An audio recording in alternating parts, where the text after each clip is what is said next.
Hi everyone, welcome back to Be Rich.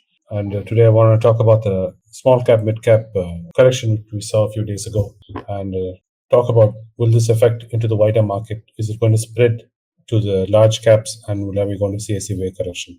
The short answer is I don't think we're going to see that. This seems to be contained in the small cap and mid cap section, and I'll get more into the details, and hopefully by the end of the video you'll understand why it is so.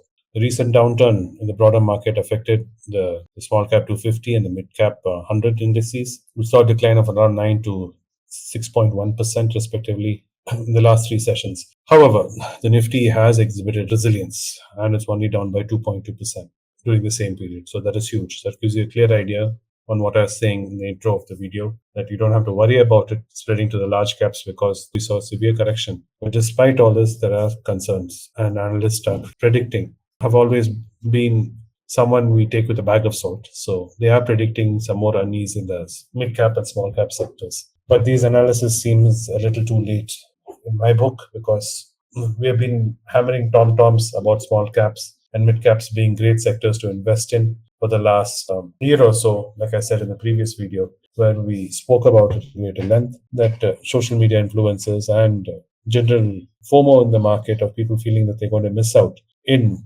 India's rise and Indian economy expanding and growing, and that too with limited opportunities elsewhere in the world. There's been lots of FII fund flows into India, and retail investors have been feeling the next Infosys they might miss out, the next Wipro they might miss out, and they've been swayed by influences from outside the usual realms of analysis, and they've been buying into the small cap and mid caps in frenzy.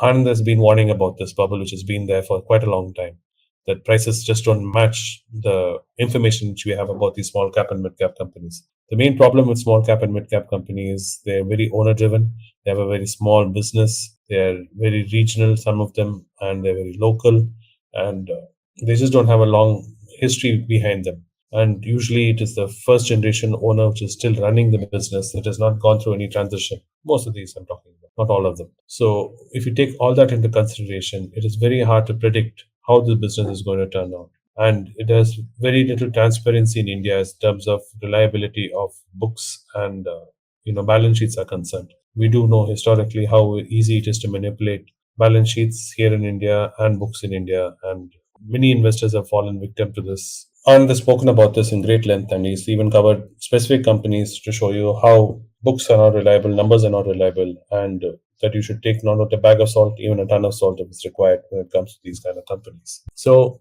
this is not something new. It was not something unexpected. People have been talking about this. Seasoned investors have been talking about it, and most value investors who are long-term investing, who are really thinking about investors in their minds, have been warning about this for a very long time. And this has been adding to the frenzy of the IPO cycles that India has been going through. India has been going through a serious IPO binge, and a lot of retail investors have been buying into these IPOs. And I have spoken in many videos in great length about how IPOs, yes, are a very wonderful tool for raising capital for a very good idea and for business growth. But at the same time, like any tool can be used for something which is terrible, IPOs also can be weapons of mass destruction for retail investors if they're not careful. And buying into an IPO can be a very sad thing, especially if it's on an IPO which is being manipulated on price. This is what the SEBI news report came out a few days back, where she has spoken in great length about this. And the investigations are on specific IPOs, which I had not mentioned in the article, which are being looked into for price manipulation. And that she said there is extreme fraud in the market, especially in the small cap and mid cap region, and investors should be careful of investing into these areas. Following that, ICICI came out, and ICICI Prudential immediately said they're going to restrict the amount of sipping into small and medium cap. Following that, we had the correction happening. So it kind of follows one after the other, because what's happening is people who have made positions in this, who have been waiting for the market to rise further to scoop up their profits, have decided maybe it's better to err inside of caution and cannot push this more any further. And those people who have placed bets fully knowing that they're not worth anything, the price points they're at, have started pulling their money out. And this is what has led to the severe correction you're seeing in small cap and mid cap, that this is unsustainable. So people are pulling their money out. Yes, there are investors who are still believing that it's just a bounce and it will recover from this. But more looks like if it does it bounce, it'll be more like a dead cat bounce as well. I feel and Anand feel. So do be careful out there if you're still thinking about venturing into small and medium mid caps, and be careful how you place your money and how you place your bets, because things can turn sour very fast, and especially in the small and mid cap sections, things to recover can take even a longer time than the wider market and large caps. Now, speaking of large caps, there's a lot of fear in retail investors and small investors like you and me. This is going to spread into large caps should we book our profits and exit and then wait for a better opportunity. I don't think this is going to spread to large caps. For the simple reason it's not going to spread to large caps is historically trends have shown that during a periods of sharp decline in mid caps and small cap stocks, investors usually typically shift their focus to large cap stocks for stability. This pattern is expected to continue, and even if there's slight possibility of decrease in the Nifty 50 index, it may be up to 3%, especially considering what is happening in the market, current developments, the financial year, and the upcoming expiring of future and options. Plus, if you go into further afield and elections are coming, so things are going to be pretty stale and pretty non-committal in terms of the market moving any direction right now till we get further clarity by time elections come and the results are coming out.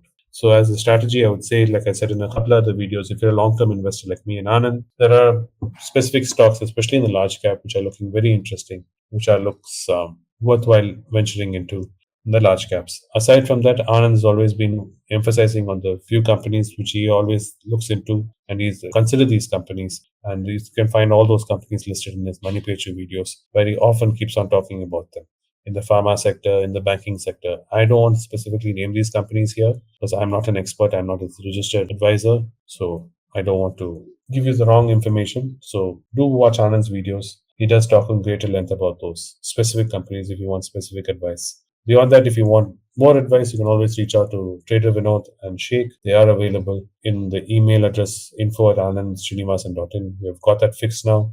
Responses are and turnaround times have been improved. We got new systems and people in place to help make sure that people are responded to in a more timely manner. Thanks for your patience again, guys, and I'll see you in the next video soon.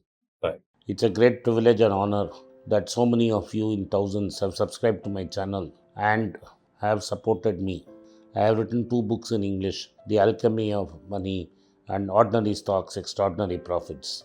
These books are published by us and are ready. If you want to procure a copy, send us a message to the WhatsApp number given below and my team would respond to you.